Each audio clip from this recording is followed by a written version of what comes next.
It's been fascinating sitting here for the last 2 hours listening to such energy, such wisdom. And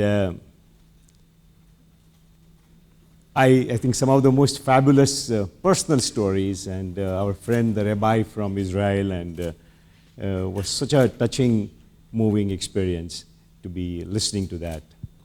So I'll begin with my little personal story. And so when I was young, I was a shy, diffident kid and grew up in a joint family, looked up to my elder brother a lot, who was a very unhappy kind of person.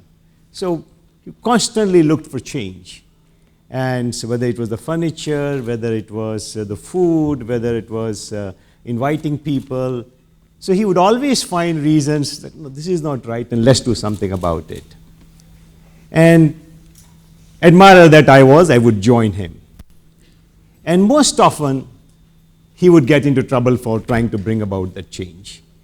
And typically, my dad or my mom would say, this guy is very mischievous.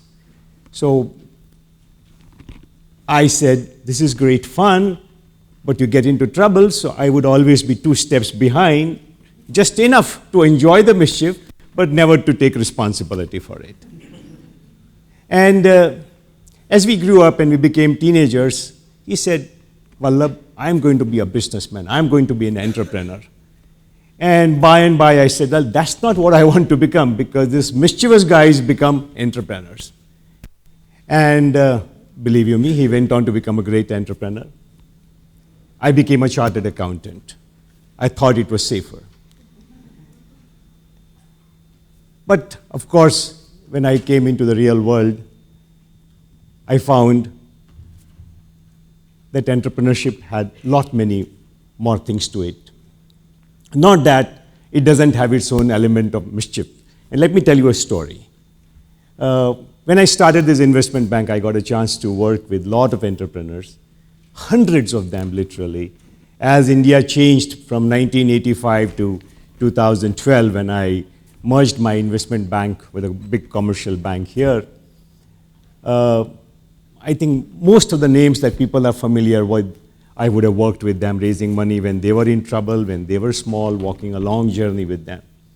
One of such journeys was what is now known as Vedanta Group, or in India it is also known as Sterlite. This entrepreneur is Anil Agarwal. So he narrates this story that as he was building his empire, he was still unknown and small guy. He was in England and he came to know that there was a company that was available for acquisition. So he didn't speak much English. He got a friend to make a call to Hong Kong Bank, as it was called then, now it's called HSBC, and said that, look, I'm interested in this. So somehow they managed to get an interview, and they said, but what's your track record? Who are you? He said, I'm Anil Agarwal. That's not good enough. So he said, what do I do? So this friend said, well, you got to send some documentation, this, that, etc. Very quickly, you are running out of time. So he said, okay, I'll think of something. 3 days later, there's a big parcel of annual accounts, balance sheets, etc. He said, what is this? So he said, these are all my companies. He said, really? I didn't know. So he said, don't worry about it. You just offer these as our track record. And somehow they got into the process and he was able to acquire the company. Much later, once the deal was done, his friend asked, how did you do all this? He said, what I called India, I told my accountant, collect some impressive balance sheets wherever the name Agarwal appears. This is a real story. Thing about entrepreneurship is that there is a bit of mischief, of course. But through the session you have heard and I heard so many stories about the way our world is. And large part of the population of the world lives in what is called developing countries. And they all need, what is the biggest need that they have? Of course, they need clean water, this, that, etc. But the existential problem is such a large one. So they need a job. And only entrepreneurs create job. So mischievous people create jobs. The statistics are so compelling that over a 15-year period, and US has been very good at compiling data, 50% of all high-tech jobs were created by new companies, the new mischief makers. 18% of all jobs were created by them, even if they contributed hardly 1% to GDP. So they're extremely important. But there's another trouble. Some of these mischief makers become too mischievous. They forget something. And I have seen this over a long period of time. That why would it be that someone who is at the pinnacle of his power, pinnacle of his career, does something very silly? So I think, you see a whole spectrum. One of the companies I worked with very closely was Infosys. And Mr. Narayana Murthy went on to become one of the greatest entrepreneurs of our times. So I looked for mischief in what his motto was, and there was no mischief. He said, if we have to become successful, firstly, he defined successful very differently. Can you take a guess as to what he called success? Self-realization. Mm-hmm. Creating value. Creating value. Establishing some standard. He called it respect. He says, I want respect for doing whatever, etc. So there are people who create value and yet not get respected. So he says, I want to do all of this, I want to build a large company, but I want to be respected. So he gave a few ideas or a few tools to create that value. And he said, concern for others, being excellent at work, working in a collaborative manner, etc. There was no mischief there. And if you look at the other businessmen that I want to talk about, and so it's easier to talk about famous people, who would you rate as the greatest entrepreneur of all times? Any guesses?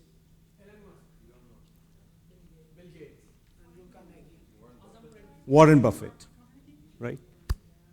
Because his has been the most consistent and the oldest track record. And it is one man running it. It is not like a corporation, which, for example, GE and some of the other corporations have been there for a long time, but they are not led by one entrepreneur.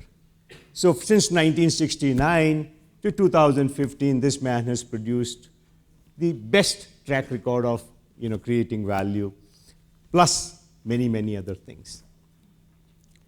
So when I talk about Buffett Saab, I like to call him most respectfully. What would be the features of his greatness? The thing that strikes most to me is he says, I am lucky. And he says, okay, how are you lucky? He says, I won the genetic lottery. So what does that mean? He said, I got the right partner, right parents, I got the right country, and I got the right timing. So he was born in 1931, soon after the Great Depression, so people were extremely cautious. So he grew up being frugal. So he considers frugality a big advantage, and he says, well, if he was a baby boomer, or he was born in the crazy times of the last decade, he wouldn't have known what is frugality. Then he says, my parents had a certain value system. And he says, I was born in a country like America, because the only thing I grew up with, only major capability I had was allocating capital. And he says, suppose I was born in Russia or Afghanistan, what would I do with my capability? So this is an extraordinary insight, and this is what he repeats most. And then, of course, he chose that to give back all the money to those who wanted. He says, I don't want to manage money for anybody else. Those who didn't want to take the money, he kept the money. Then he says, I won't charge you any fees. He aligned his self-interest with all the outside shareholders, so all his wealth is in the company. Most importantly, he's the only entrepreneur who shares his winning sauce, right? The great chefs don't share their sauce. But this man is so happy telling you exactly how his mind works. And I don't know if any of you have been to, I think there are a lot of young people, can't be expected. But one thing that I would suggest is that both Mr. Buffett and Mr. Munger are old people. Mr. Munger is 91. Mr. Buffett is 85. I don't know how long they will continue, so they don't seem to be in a mood to go away. Wonderful for us. But go and attend an AGM, the annual general meeting of shareholders, is one of the greatest business experiences one can have. How many people attend that? Close to 50,000 people. It's held in a stadium. It goes on for hours, 5 to 6 hours. People queue up at 4 o'clock in the morning to listen to these old gentlemen.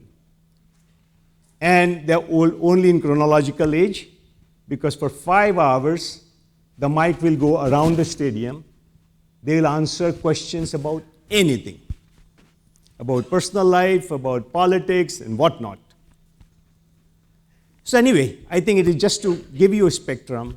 This is one spectrum, the Narayan Murthis and Buffett Sahab.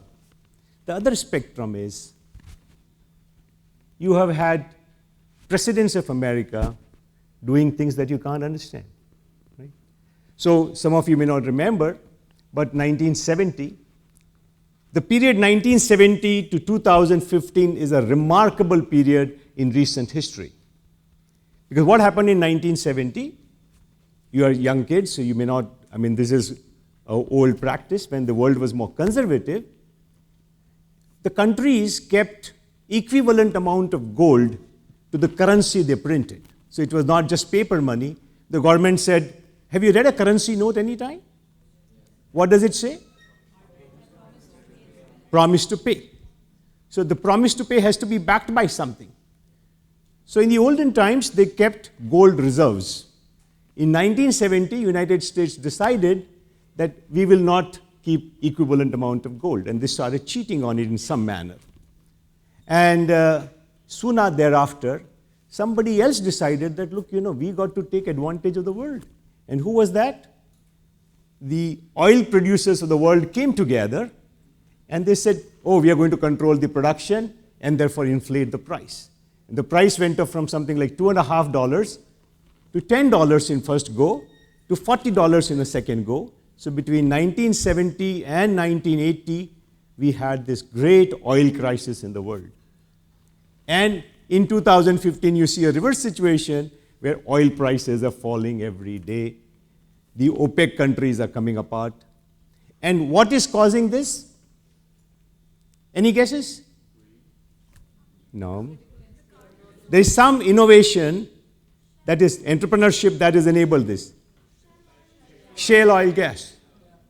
So in 1970, America said, we are going to take the gold reserves away from the great belief that people have in our currency.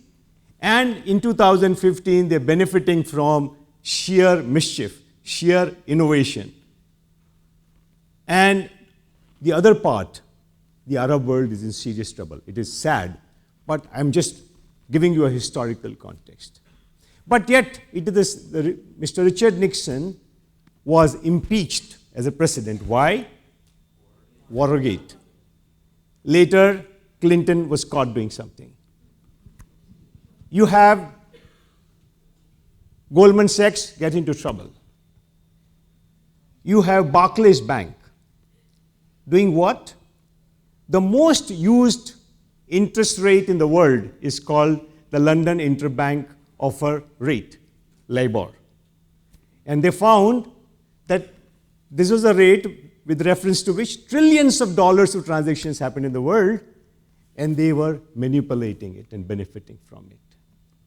Now, all these people, and I can go on, as my friend Mr. Wilson was talking about, that what actually goes wrong. And that's what I'm coming to. That the presidents are fantastic at making speeches.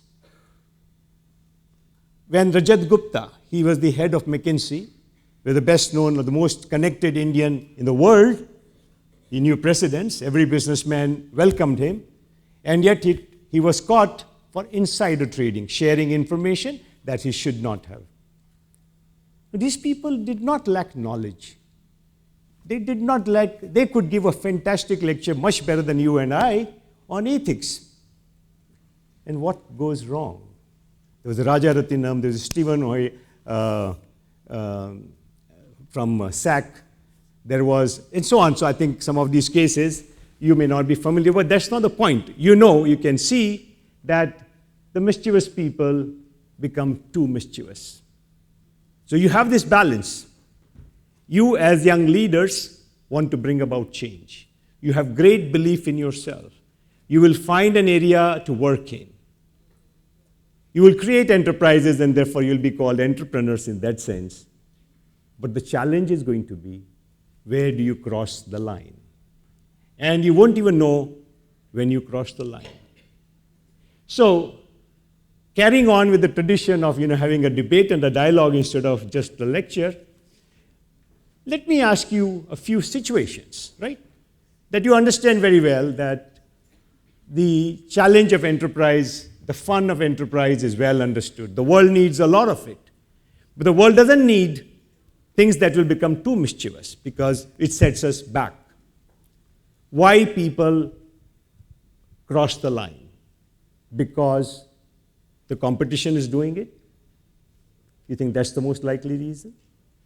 So you can, put yourself into circumstances, right? Even as students, if one is cheating, is that a good enough reason for you to cheat because this guy will get right ahead of you?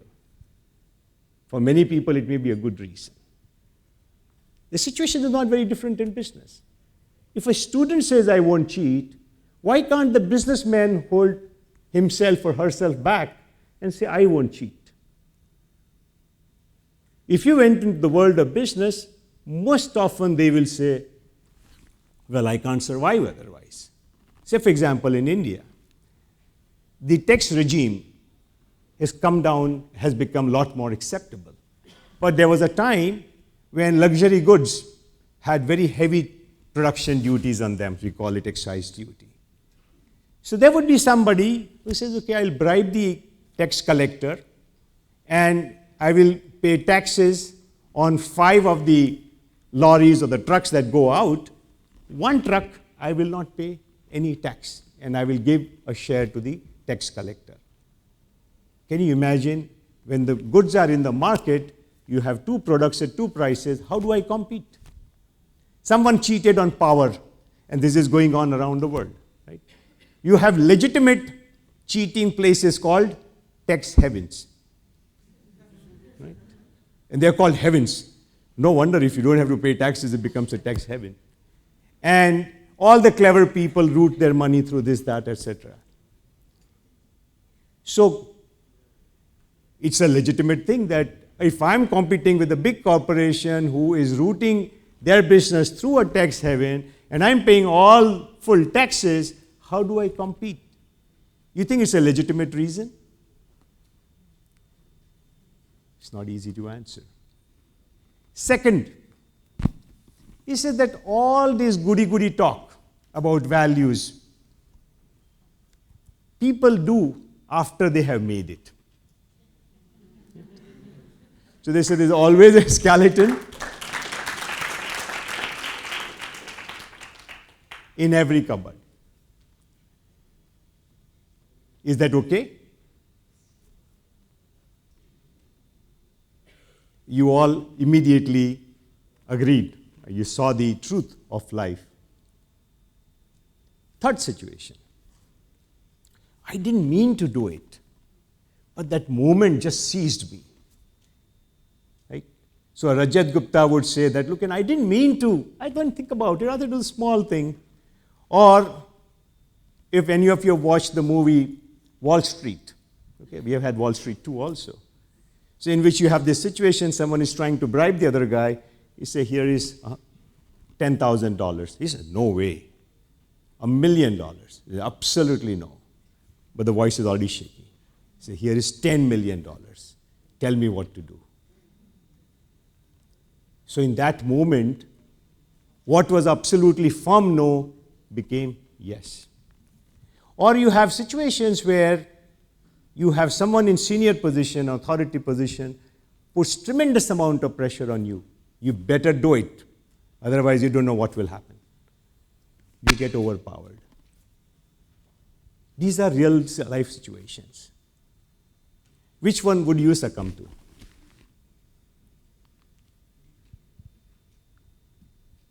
Why would you not succumb to any, tell me? I've given you the names, the kind of people, right? We would all cherish becoming any of those guys, the President of America, or the head of McKinsey, or the head of, when we had Drexel Burnham Lambert in the 80s, it was such a brilliant bank. If you heard Michael Milken talk about finance, I think he's unexceeded. He was so insightful and brilliant, created so many companies. So what is it that will separate you? Are you confident that nothing like this will happen to you? You sure? I don't think that anyone can be confident that it will never happen to them, but if you have strong principles and strong values, you can try to avoid these situations, and if they ever do happen to you, try to stay by your principles and not succumb. Because at least my personal view is that principles and your values and staying true to yourself is more important than money or success. And I think that most people in this room have like quite strong principles and want to make the world better. And I think that most people will try to stay true to themselves and not succumb to temptation. Good luck. But do you think she's right? Do you all agree? Not many agree with you, lady. Yeah. I think it will absolutely depend on that situation, that day and that time. We Right. cannot I sit agree with here you, and sir. answer. But that's what I said, that you are being very honest, that I don't know, that moment will decide. Yeah. So my question was that are you certain that nothing like this will happen to you? And if you're certain, as she tried to say, that because I have got strong principles and values, unlike all these other people, nothing like this will happen to her. Yeah.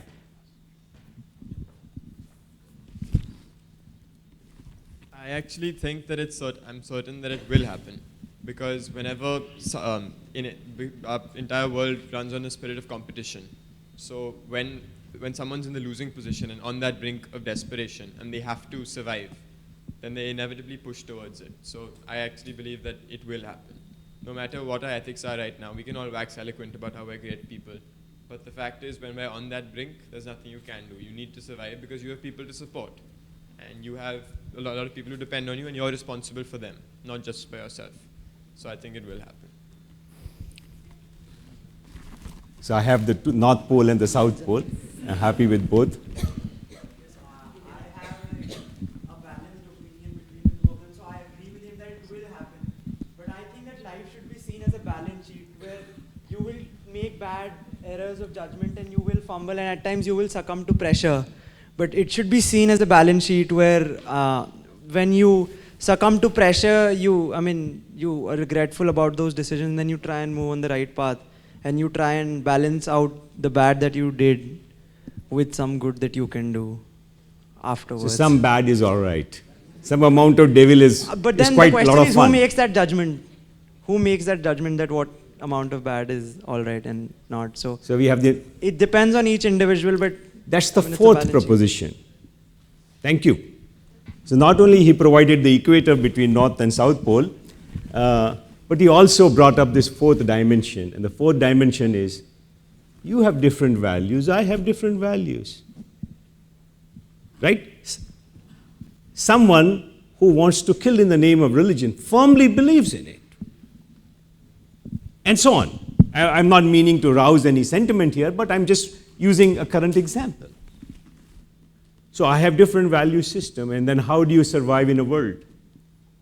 Yeah. So I'm pretty sure it won't happen, because the thing is, like, money is pretty useless if you're in jail. Money is? Money is pretty useless if you're in jail. And no, like, So what he's saying is all those who have gone to jail, they are reformed forever. no, that's not what I'm saying. I'm saying if you're when you're inside Okay. jail. All right. And the thing is, like, for a lot of people, success is when you get the prestige and the respect for that success. And if something like this is anyway uncovered, then all of that is lost. So it didn't prevent all these names that I gave you yeah. from behaving in that manner. They had all the respect. Yeah, but then a lot of it has been eroded or at least lost in a significant. So respect has not been seen. Yes, it is a great dissuader, but it's not a final stop. It's not a stopper. Just as a response to what he said, you don't commit a crime thinking you're going to get caught. So, I mean, also, I'd like to provide an alternative, I think, between the two as well. Sometimes you may do something bad, not as a dedication to yourself or personal motives, but as a dedication to the cause. So, supposing I'm working towards something to help poverty, right? I start a foundation, but I don't have enough money to run it. I don't have enough publicity to run it. And some big corporation gives me a lot of money, saying that, you'll have to do this one thing, but we'll give you so much money, and you can actually run your cause through it. And I'll think to myself, okay, so I want to be a leader, and I want to run my cause, so I'm thinking maybe in that situation, in a desperate situation, to move my cause forward, I may succumb to. So your formula is that if you are in a desperate situation and the proposition is attractive enough, it's okay. No, I think when you're in that brink of desperation sometimes. That's what I said. You are in desperate situation. So your desperation is serious. Right now, sitting here, I don't think it's okay. But when I'm sitting there desperately. So you're like the other friend who said, we don't know, that moment will decide what happens. Fair enough. Good. I think we have a good, honest lot here.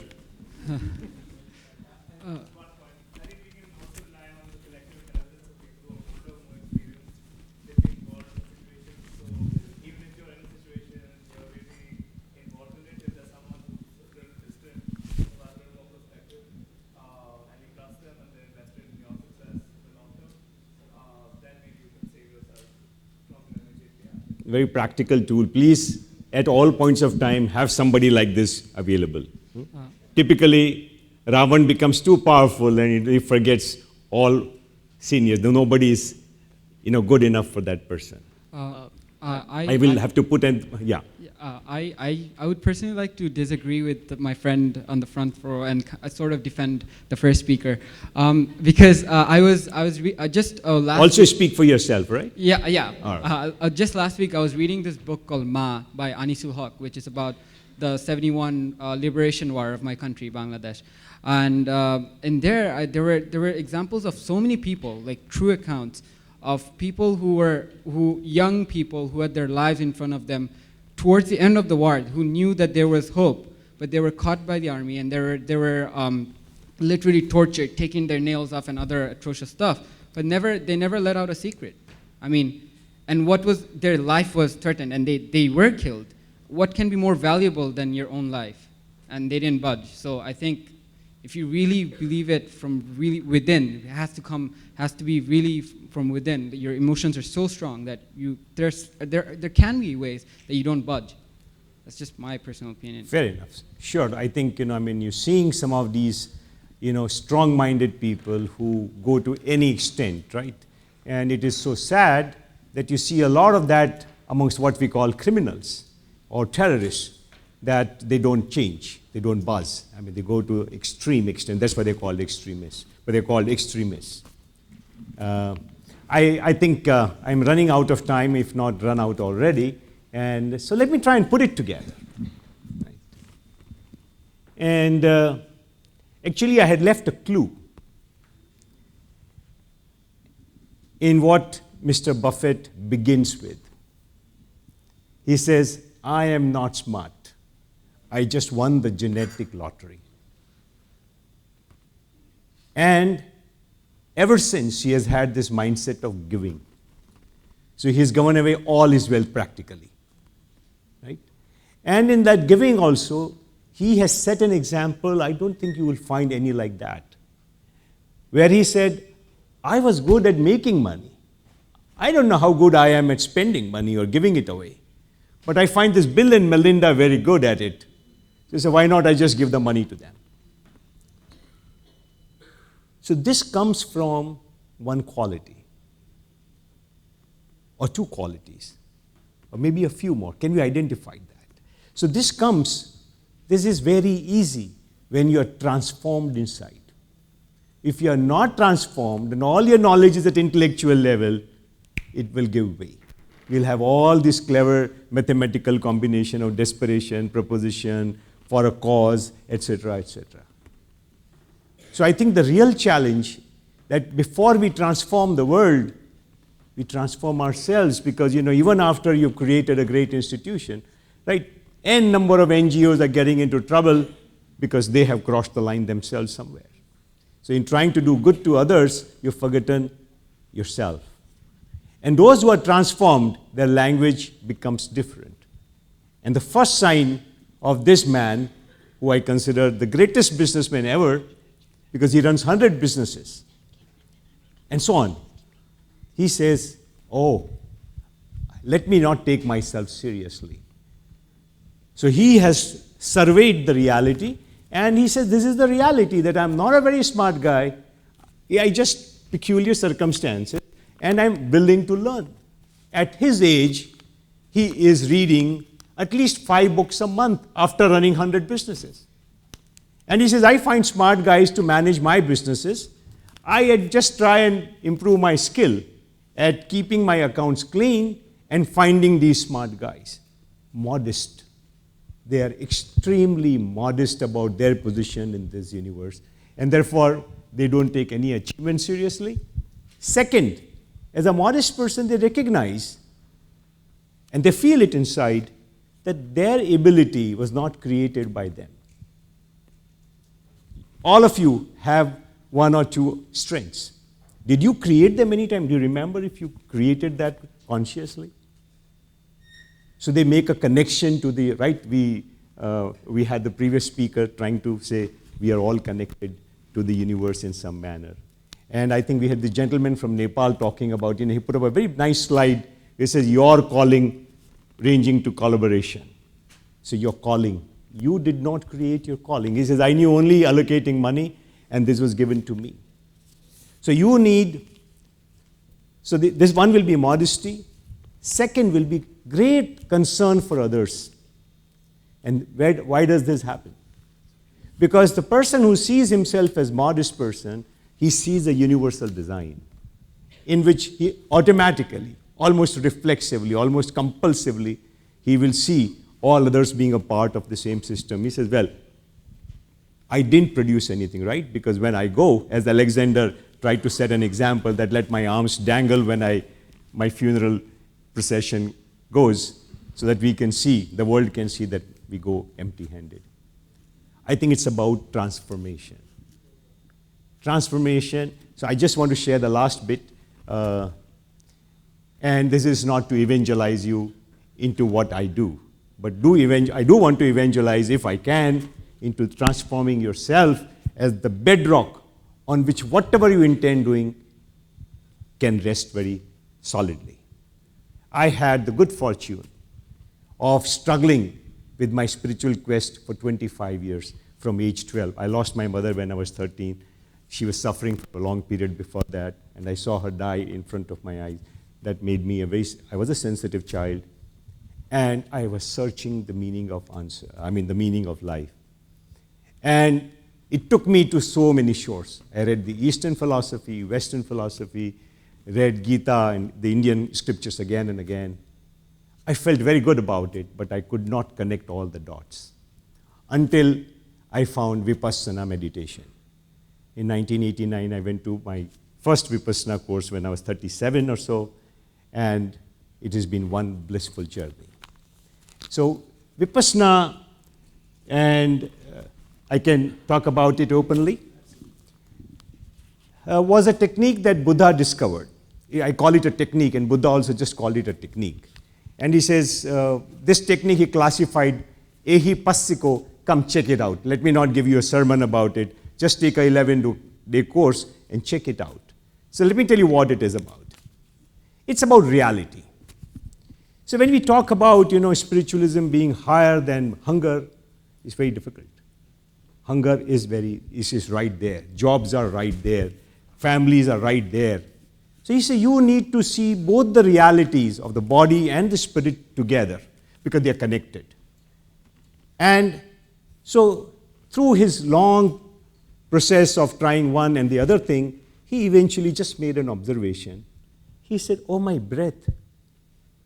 If I observe my breath objectively, that means I'm not doing pranayama, I'm not holding it back or making rigorous, etc., I realize one thing. This is the only thing that goes right inside me and comes out. And it seems to be changing every moment. As he started observing, reality started to unfold. That, oh, why does the breath change? I'm sitting still, nothing is changing. And it's changing in such a wild manner from one condition to the other condition. He says, oh, because my mind is changing, my breath is changing. So through the breath, he discovered the root of the mind. And then the mind started to unravel. And when the mind started to unravel, he saw that, oh, this is a consciousness play. My body and so-called consciousness, they are a part of a bigger system. And all the reality of the universe has started to fall in place. Which brings me to the last point. That anything, right? You do not feel confident about any science, any suggestion, unless it connects all the dots. End-to-end understanding. How it started, how it will end, all over again and again. When you have that firm and clear knowledge about something, nobody can shake you. Because you got it all, whatever he means, 100 million, 100 billion, 100 trillion, you see the whole cycle of it, and you say it doesn't make any sense. You see the whole cycle of yourself. Then look, what will happen to me? I will die? What does death mean? What does birth mean? What does happiness mean? You know it yourself.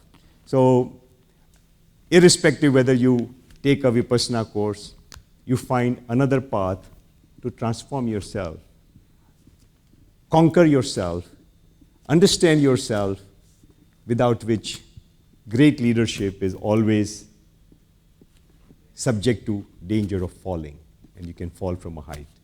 I wish you all great days ahead, and you still have a day of deliberation. So wonderful being here. Thank you very much.